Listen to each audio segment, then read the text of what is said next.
So I want to do some test fitting on this rocket car to see how things go together, and to do that I need some internal cleats to bolt everything together with.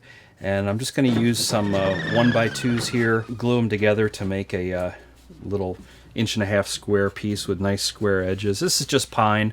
We might go with something a little bit nicer for the finished piece, but for now this will give us an idea of what we're working with and see exactly how everything goes together. I think that'll work for now. So the next thing I want to play with is T-molding, and that's this product right here. Now my experience with this has been about 25 years ago working on arcade cabinets. It's what covered all the edges of the exposed plywood, and that's what I want to do here. Anywhere there's an exposed plywood edge, like the tops of the dashboard, the tops of the seat, the whole curved area where the kids get in and out of the car, I want to look at installing this stuff. And all you do is you cut a slot in the end grain there, and you push this down in there. It's got a barbed leg in that center T. So I'll probably end up putting some epoxy on there to help seal the wood as well as hold this in place, and see how that goes. We're going to get the router out and a slotting bit and put this in. All right, we're going to get out the really old router.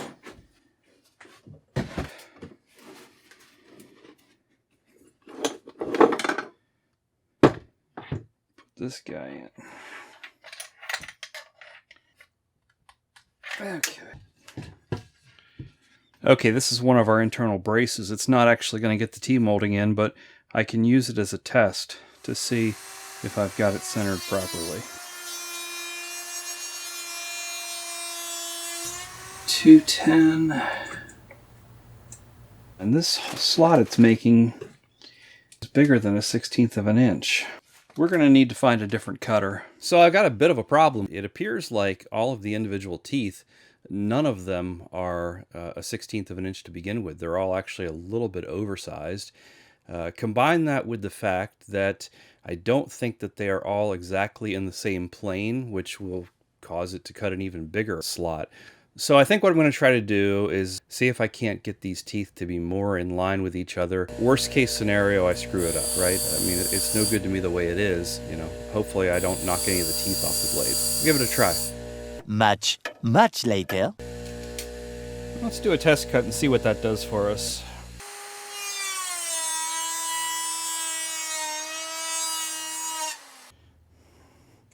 Well, we're closer. Okay, it's biting now. That's a good sign. It still could be a little bit tighter. I think I'm going to grind it just a little more.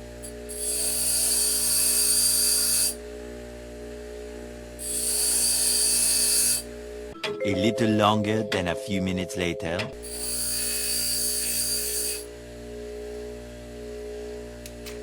All right.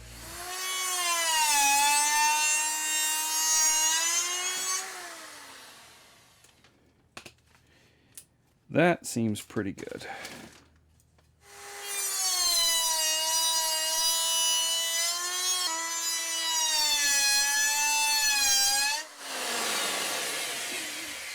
I don't know where the sparks are coming from. And the whole thing is bending. It's not going to work. We burnt that thing right up and bent it. We need a better tool. So good morning, another day in the shop. And people sometimes ask me, why is this project taking so long? And this is a perfect example. A whole week has gone by since that footage you just saw of me burning up that cutter. I had to go out of town for work, and I just got home last night. Today's Saturday, last night. Friday night I got home at 9:30 last night, and that was my week. So I had no opportunity to work on this through the week. That's kind of the story of my life, and that's why it takes so long to get this project done. I did some research. I found out what people were recommending to do this job, and it seemed like the resounding answer was everybody said, get these white side cutters. So I placed an order for these, and of course that took a couple days for that to come in. When these came in, I noticed something. On the back of them, there was this little chart that said the maximum RPM, and for 1.5 to 2 1/4, they say the maximum RPM on this is 16,000. When I saw that, I thought, maybe there's our problem. So I came out here and I checked this old router, and sure enough, this router runs at 25,000 RPM. So I went and I checked the listing for the original cutter. I had this set here to see, because there's nothing on these about what the speed was. And in tiny little print on one of the pictures, it said less than or equal to 18,000 RPM. And then I read further in the listing, and it said something about make sure you've got 20,000 RPM. So even that listing doesn't agree with itself. But either way, chances are this router is probably too fast. So we're going to have to go out and see if we can get something, either a variable speed or something like that. I just wanted to take a moment and tell you a little bit of a story about this router and how it came into my possession. My father, he's been gone for like 20 years now. He sold real estate. And so 20 years ago, he had a cell phone. We had computers, but it wasn't smartphones. It wasn't anything like that. He lived his life pretty much every day in his car, traveling from meeting to meeting. And he had a console between his two front seats with some pencils and paper and everything you could imagine. And as he would drive down the road, he would think of things he needed to do. He'd be writing it there on his to-do list. And it wasn't unusual to pass my father out on the road, and he was like traveling down the shoulder because he was busy writing all the things he needed to do. He never had an accident, but everybody knew this about my father. That was, everything was fine. He was just busy writing stuff down. But he could never pass up a yard sale. Since he drove around a lot in the summertime, he was always at yard sales. And anytime he found anything that he thought was a good deal, whether it was a small appliance or a tool, he pretty much bought it. And they had a large back porch on their house, and he would just stack all that stuff up there. And it was real convenient as a young married couple with little kids. If we had a toaster go bad or a microwave or whatever, we would just tell the kids, okay, we're going to go shopping on Poppy's back porch. And that's where this router originally came from. It was pretty much new in the box when we got it, but it came from one of those yard sales. And I gotta say, I really miss that guy.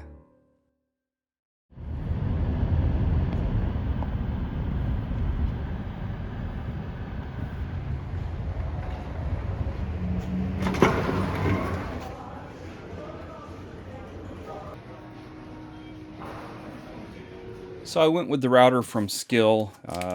Just seemed like the best deal. This was actually the only one that had the digital readout on it to let you know the speed. It just seemed like this was the way to go. I've had Skill tools in the past. I have no problem with them. You've got your router with the fixed base. You have the plunge base. Both of them have removable vacuum ports. You've got an adapter which converts the 1/2-inch collet to a 1/4-inch collet, a wrench, and the guide for the fence. So we're going to get the new cutter in there and give this a try.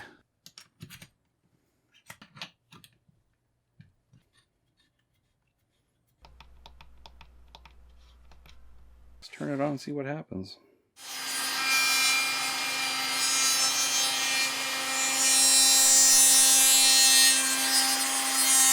Remember, this is the one we already burned up once.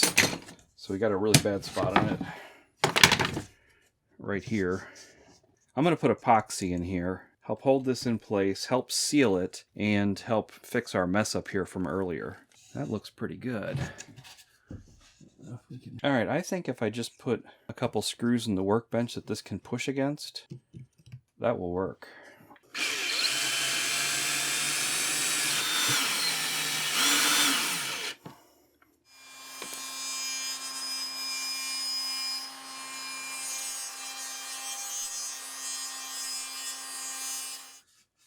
That really looks good.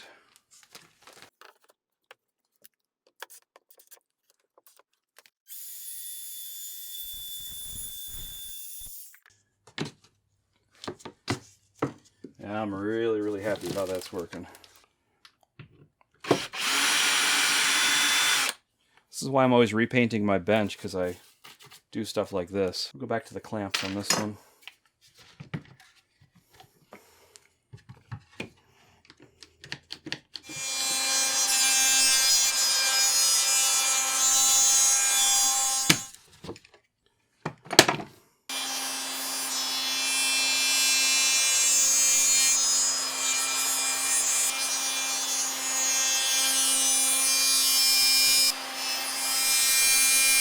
Okay, we're not going to be able to do it all in one shot. Executive decision time. I've decided that if I take my bench vise off the corner of my bench, I'll have enough room to do this.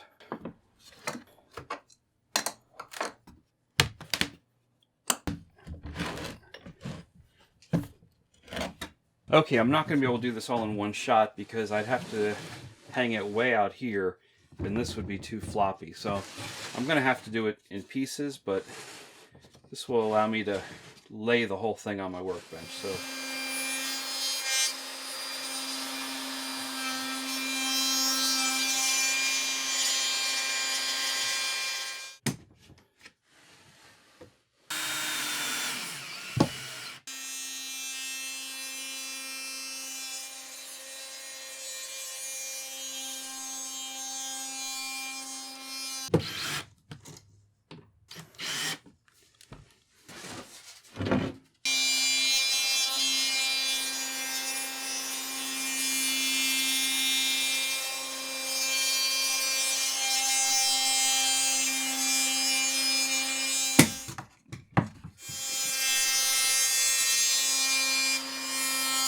I do believe we're done. I am really happy with how that turned out. All right, I've been going back and forth on this, trying to decide whether I want to install the T-molding or whether I should paint these first. For this one, I think we're going to put the T-molding in first because I need to make sure if it's going to work. If I put the whole car together and then find out that something needs to be trimmed more, I won't be able to run the router on it once the car is together. Okay.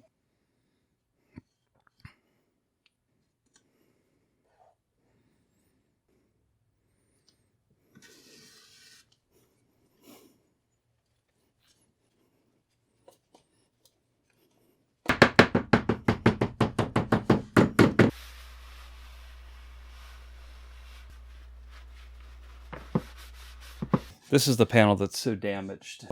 This is really the one I want to fill with epoxy.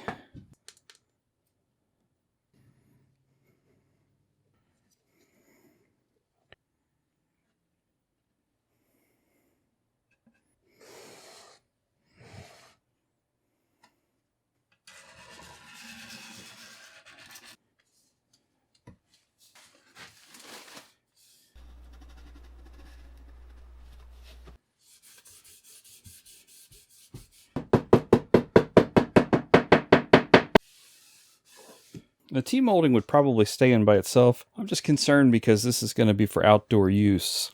The epoxy is going to help seal the wood and help give that T-molding just a little bit of extra strength to hold on.